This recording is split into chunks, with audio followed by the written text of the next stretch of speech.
Paz do Senhor Jesus, a todos os alunos da Escola Teológica Shemá, do curso médio em Teologia. Hoje estaremos na nossa aula iniciando a quinta disciplina, a Teologia Exegética. Está aqui, mas em razão de uma dificuldade pessoal de poder ministrar essa aula, uma aula de aproximadamente 1h30, e para não deixar os alunos sem nenhuma atividade ao longo dessa semana, então me propus a fazer este vídeo e compartilhar com todos os alunos em especial, intitulando esse vídeo de aula especial do passo a passo na exegese. Algo que nós vamos falar mais detalhadamente na próxima aula, obviamente que tivermos presencial e obviamente estaremos filmando também. Mas eu quero convidar você, aluno, nesse dia de hoje, que você estiver assistindo esse vídeo, a pegar o seu material, especialmente a página 166, nós vamos trabalhar um pouquinho a questão do passo a passo na exegese. É basicamente uma lição de casa, vamos dizer assim. Nós vamos passar para os irmãos, os alunos já começarem a fazer e já se familiarizar com essa disciplina.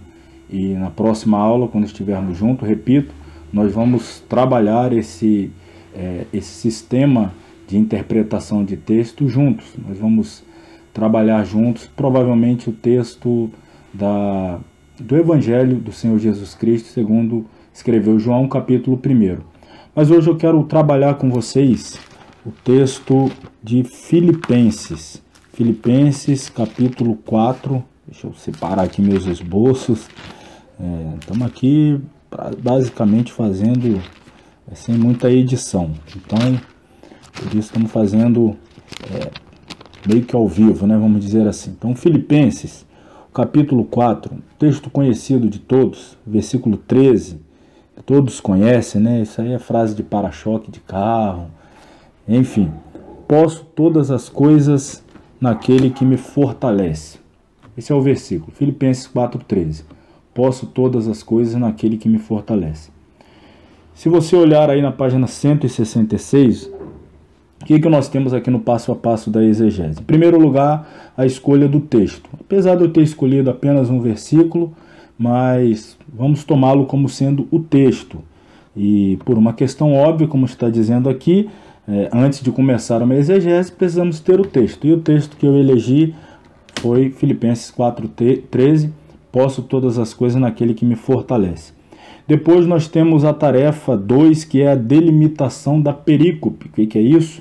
Eu vou explicar depois, mas eu quero que você já comece a trabalhar para se familiarizar melhor com essa disciplina.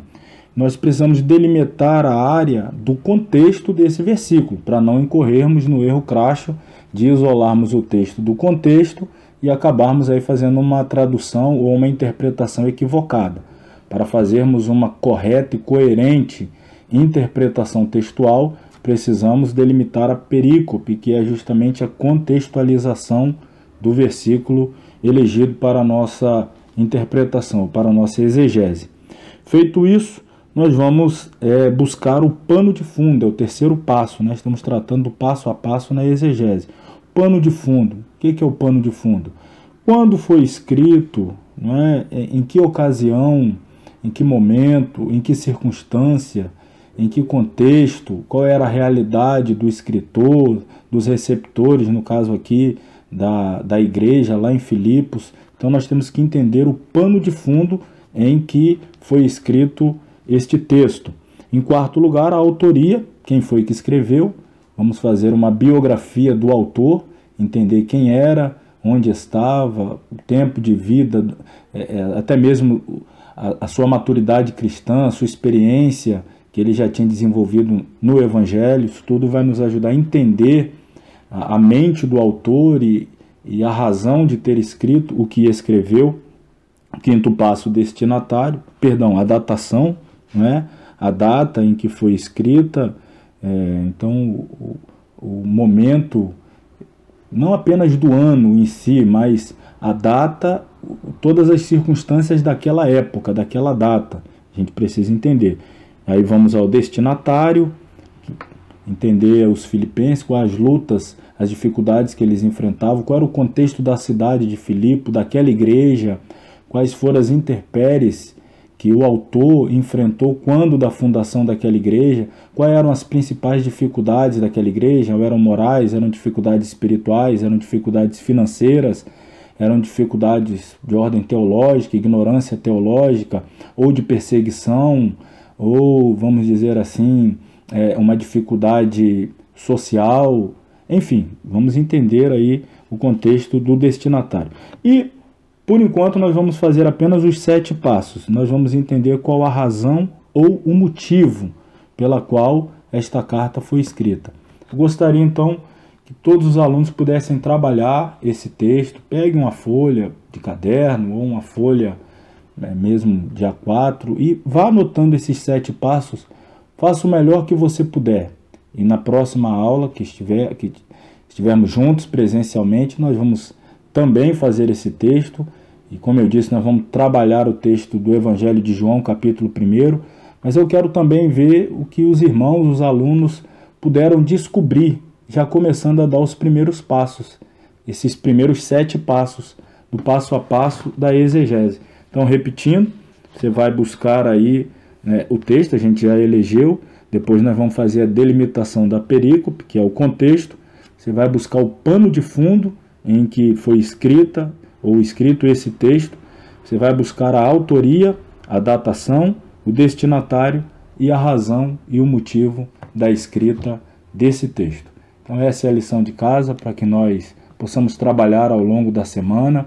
Eu espero que você já comece a entender o quão relevante, o quão fundamental, eu diria vital para a qualidade da exegese, da interpretação, em primeiro momento para o nosso entendimento, para a aplicação pessoal e no segundo momento para que demonstremos responsabilidade e zelo na hora de ministrar, como pregadores, professores, ensinadores, o texto, a palavra, a pregação, o ensino. Então devemos ter a responsabilidade na correta exegese do texto. Repito, primeiro para aplicar a nós e depois para expor àqueles que nos ouvirão. E isso é um trabalho, de fato, isso exige, isso demanda um exercício, uma atividade mental, pesquisa, subsídios teológicos, históricos, né? Isso vai demandar que tenhamos à mão comentários bíblicos, comentários exegéticos, enfim, é um trabalho que todo aquele que tem responsabilidade com a interpretação da palavra de Deus e com a exposição da palavra de Deus não pode fugir, deve se dedicar. E eu espero que você já comece os primeiros passos, espero que você goste, se apaixone pela exegese, pela boa exegese, pelos passo a passo na exegese, e na próxima aula vamos trabalhar isso junto e vai ser uma benção, tenho certeza. Tá bom? Deus abençoe, até a próxima aula, se Deus assim nos permitir, em nome de Jesus. E nós vamos ter, tenho certeza, uma boa aula de exegese bíblica, boas aulas, vai ser muito produtiva, muito importante para o nosso ministério, para a nossa vida. Eu tenho certeza que Deus há de nos abençoar. Fique com Deus, a paz do Senhor. Até a próxima aula.